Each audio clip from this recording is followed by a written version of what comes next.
welcome back to my YouTube channel, and if it's your first time here, please hit the notification bell so that you don't miss my other video. In this video, I'm going to be giving you an update on what happened to House of Zwide, today's full episode.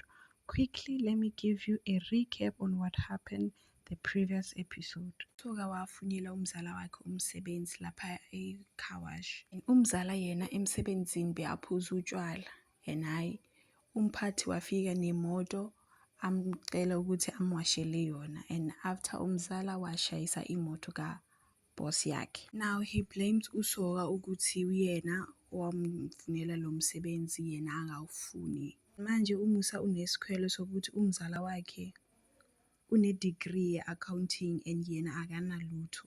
Makahambe uMusa cause ayisekwanele manje. On today's episode, Usoga should have listened to Mampo and Sansa way back. Now things are out of hands. Umusa ungrateful after what Soga did to him.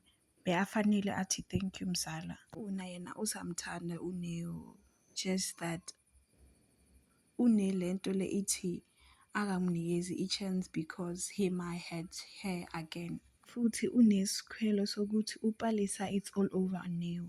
Keletso can tell ukuthi Una she's still in love with Neo, but she's just afraid ukuthi Neo will hurt her. And Keletso, as always, umnikeza ama-advice umjolo. Manje umlife uselayinini since he's been working for Umsizi. Umsizi received imali from Umsizi wathola imali ephuma kuSoga from Molefe, and he wasn't happy because Soga now he's paying Musa's mistakes.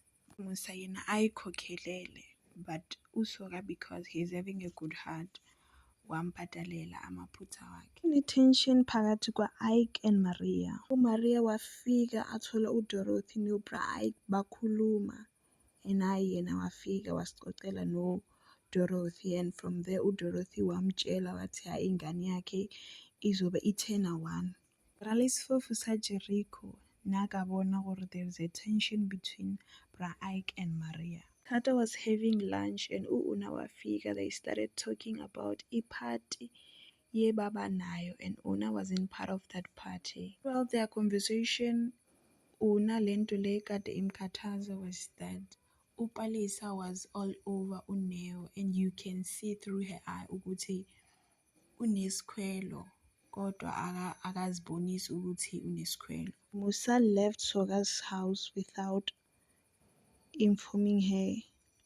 Musa left Soga's house, and manje uSoga usemnyangweni ukuthi hayi mzala asikhulume, kanti no hayi umzala siyahambile kodwa akayanga eKZN usasekhona la eGoli. He wants to give up about Una because hayi naye umfana kabantu kade azama kodwa abamnikezi leyo chance ayifunayo.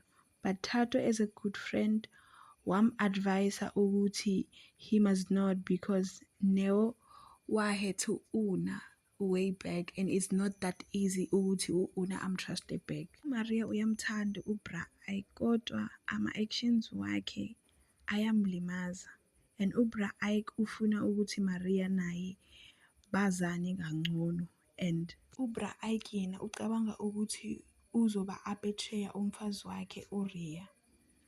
uMampho wavakashela uSoga, and Soga he's going through a lot ngomzala wakhe.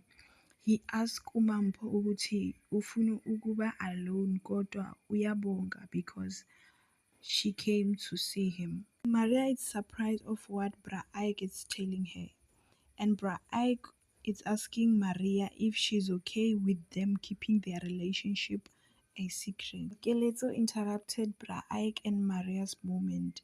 Now Maria is finally happy because wathola lento kade ayifuna. Thank you very much for watching. Don't forget to subscribe till we meet in the next video.